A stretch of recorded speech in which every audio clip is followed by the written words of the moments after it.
48 Laws of Power. Law 17. Keep others in suspended terror. Cultivate an air of unpredictability. Law 17. Keep others in suspended terror. Cultivate an air of unpredictability. Simple translation. People feel safe when they think that they understand you. If they can predict your next move, then they can prepare for it. If you act in ways that they can't read, they'll be nervous. Nervous people make mistakes. Basically, when people can't figure you out, they lose confidence and they waste energy trying to explain and figure you out. What this really means is this law is about psychological control. It's not about being random. That's how you end up looking stupid instead of powerful. The point is to break other people's expectations. Make your timing hard to read. Force them to react instead of plan. Predictable people are easy to manage. Predictable people feel dangerous even when they're not strong. He blew it. Who blew it? Boris Spassky blew it. Spassky was better at reading calmer players, the more stable minds. Normally, that should have been enough. But Bobby Fischer turned the whole match into a psychological haunted house. He showed up late. He complained about everything. He acted unstable. He made weird, erratic moves. He seemed disorganized, then suddenly played brilliantly, masterfully. Spassky kept trying to make sense of it, and that was the trap. He started wondering, is Fischer bluffing? Is he scared? Is he crazy? Is this some kind of strategy? Am I being manipulated? Are the chairs bugged? Is the orange juice drugged? And this is literally what he thought. No hyperbole, no cap. So they were no longer playing chess. They were playing a game of psychological breakdown. Lesson. The person that keeps trying to explain chaos is already losing. Masterclass. Bobby Fischer put on a masterclass because he understood something brutal. Spassky beat people at chess by reading them. So Fischer made himself unreadable. He delayed. He complained. He used mood swings. He made strange choices. He deliberately did things that looked like blunders. He changed his style unexpectedly.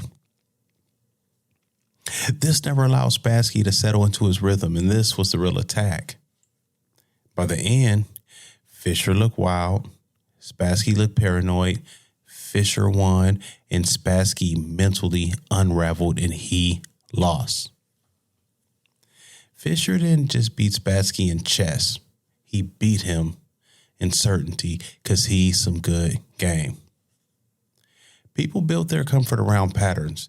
If you always respond the same way, if you always argue the same way, if you always post the same way, if you always negotiate the same way, if you always reveal your emotions the same way, then people will plan around you. You're predictable. This law says break the pattern at the right moments. Not every moment, just enough to keep people curious. Practical rules. Don't always respond immediately. Don't always reveal your plans. Change your rhythm and pattern sometime.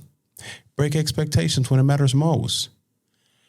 Let people wonder what you're doing. In conflict, don't become mechanically obvious.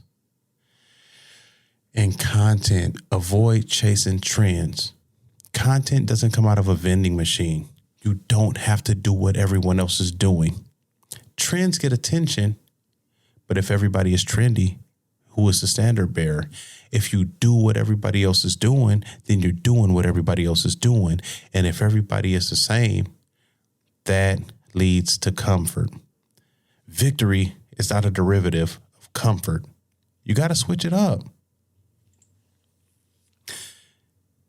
You don't have to be a wild, crazy, deranged, narcissistic, megalomaniac, dictator, interrupter to be noticed. Just try something other than being one-dimensional and you just might blow everybody's socks off.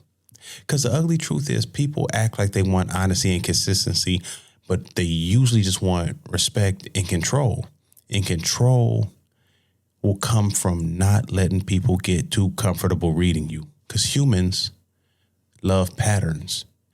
Patterns become cages. The dangerous part about this law is when it backfires big.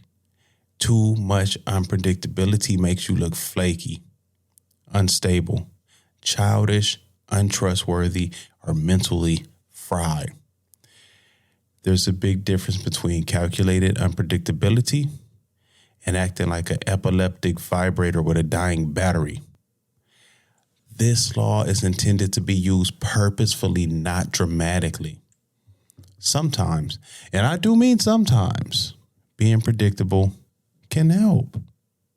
If some people get used to one version of you, then the moment you break that pattern, it gets harder to understand. They fell in love with the person that they met. Muhammad Ali did it against George Foreman. Everybody expected him to dance and evade. Instead, he stood there and lined it up. He fought. Foreman was shocked. He was thrown off. Muhammad Ali won by not sticking to Muhammad Ali's script. If people always know what you're going to do next, they stop fearing you and they start anticipating you. The power lives in the pause before the move. That's the time that nobody knows what's coming. The moment you allow people to figure out, you went from a majestic lion to a house cat. Domesticated.